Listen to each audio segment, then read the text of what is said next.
Let me explain the semen analysis report for you. Hi, I'm Dr. Suarchla, Scientific Director with Ziva Fertility Centers. Semen analysis is not just about the count, how many sperms are present in the entire ejaculate. It has to be broken down into a number of factors to understand if the male reproductive system is working or functioning properly. So let's try to understand the various parameters that we observe. On a macroscopic level, on a bird's eye view, we look at the volume, the abstinence period, the pH, the color, where was the sample collected, what is the liquefaction time, what is the viscosity of the sample. All these are very important and they are at a macroscopic level. On a microscopic level, we look at the concentration, the count, the motility, morphology, and a number of things like white blood cells present, the RBCs which are present, if epithelial cells are present, debris if it is present, and various other things like agglutination, aggregation, etc. So I'm trying to break down the key factors and try to understand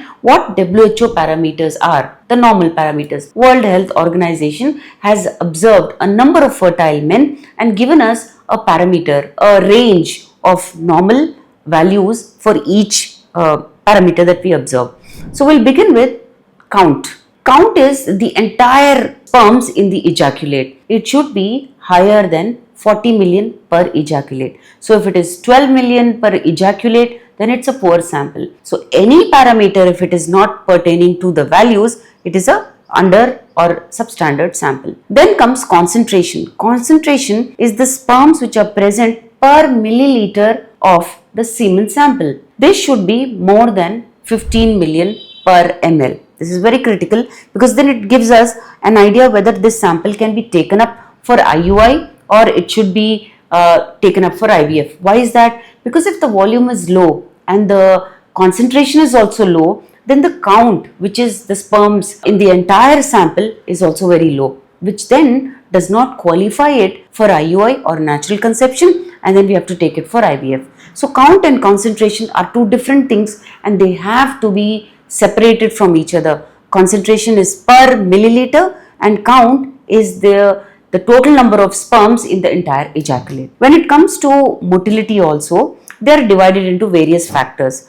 Are the sperms progressive, non-progressive or immotile? When we look at the entire motile sperms, they have to be mentioned taking into view what the progressive and non-progressive are. Why is that? Because progressive, of course, are moving. Non-progressive are alive and twitching. So you can make out they are alive and moving, but they are probably not moving very fast. But because they are motile, they are alive, they have to be taken into the total motile count, which should be more than 40% of the total motility. So when we break this down, the total motility, which includes progressive and non-progressive, the progressive ones should be more than 32% of the motile number.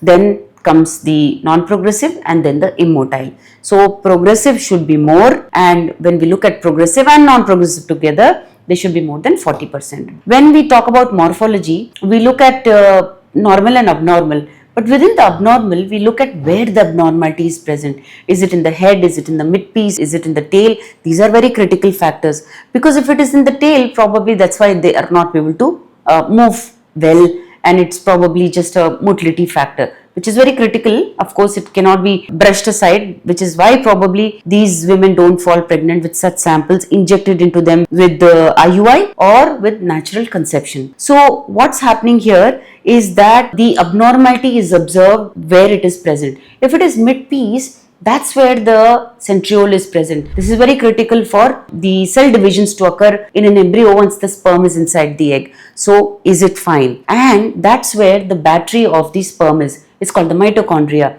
If the mid-piece is defective, then the mitochondria may be defective. The centriole may be defective, so that has to be reported. The head is where the nucleus is, where the DNA is present, where the entire genetic composition of the father is being transported into the egg to form a new individual when it combines with the mother's DNA. So this is also very critical, and this is where the observation becomes very, very important. Is it having vacuoles? Is the head tone, is the head bent, is the head small or large or two heads, or does it not have a cap which is called as acrosome. All these have to be reported, and based on these reports we decide what kind of a treatment to offer such a patient.